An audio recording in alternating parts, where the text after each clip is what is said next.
We have a question from Greg. I like having a solid morning routine, and as do I. Recently, I've decided to tack on a bit of body weight exercises to the end of my routine before I start my day. My goal isn't really to make a ton of progress, but more philosophically to start every day, making sure I can move my own body through space in various ways. I think that's awesome. Okay. On the non-workout days, I do one easy set each of body weight squats, push-ups, and pull-ups with a 1-minute plank after each. Great. What do you think is a good balance ratio of reps in these three movements? For each pull-up, how many push-ups and squats should I be able to do? Would these ratios change if I were programming them for progress? Yeah, that's actually the $1 million issue right there. In my world, I think that the push, the pull, and the squat should all be the exact same numbers.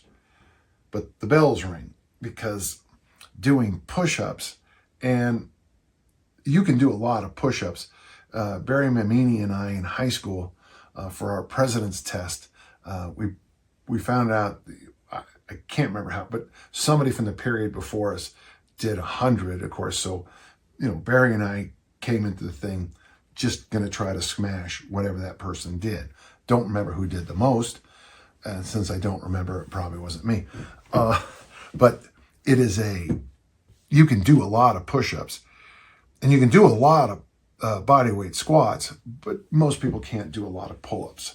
So the pull-up is going to be, you're saying they're body weight, but push-ups and squats are different than pull-ups. They just are. I would try to get you to think something along these lines. I would try to keep your push-ups and your squats almost the exact same number. Now, a lot of people can easily crank out a lot more body weight squats than they can push-ups. You do pay a higher price when you do a lot of push-ups. You get that real weird soreness right through here. For your pull-ups, I don't know, let's just make up a number and have you test it. For every push-up or squat, maybe a pull-up. I think that's reasonable. If you're a really good pull-upper, maybe you could do a 1-5. So, but if you think about it this way, if you decide to do 50 squats and 50 push-ups, depending on which one you want to use, that's either 5 or 10 pull-ups. What you might want to do, and anybody listening to try this idea, is try to maybe put an earlier low end, a bumper right there on push-ups and squats. So it's going to be 50-50, and then just see what the pull-up number is.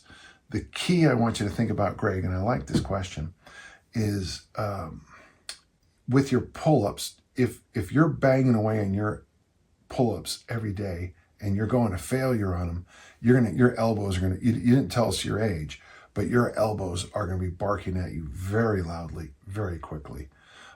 So try to find a repeatable number of pull-ups you can do that you just pop up and you get them in, you shake out, you feel good, you have plenty of reps left in the pull-up. For example, if you get yourself in a situation where 50 push-ups, 50 squats, and 25 pull-ups all feel about the same, well, you're a better man than I'll tell you that. And I think that's what you want to do. I would probably put a ceiling early on the number of push-ups and squats, because there's a lot of people who tell you, you can do a lot of push-ups and a lot of body weight squats. You can really do that. In high school, we used to get the deck of cards and you'd flip it over, and I don't remember, but numbered cards, you do two, a 2 was 2, 3 was 3, a 4 was 4. Aces, I think, were 11, and then all face cards were 10. So if you got a run of face cards in a row, you might have knocked out 50 while your partner, only did, 20 or something like that. You can do a lot of push-ups. You can do a lot of body weight squats, but you can't do a lot of pull-ups for most people. So I hope that helps. It's a very good question, okay?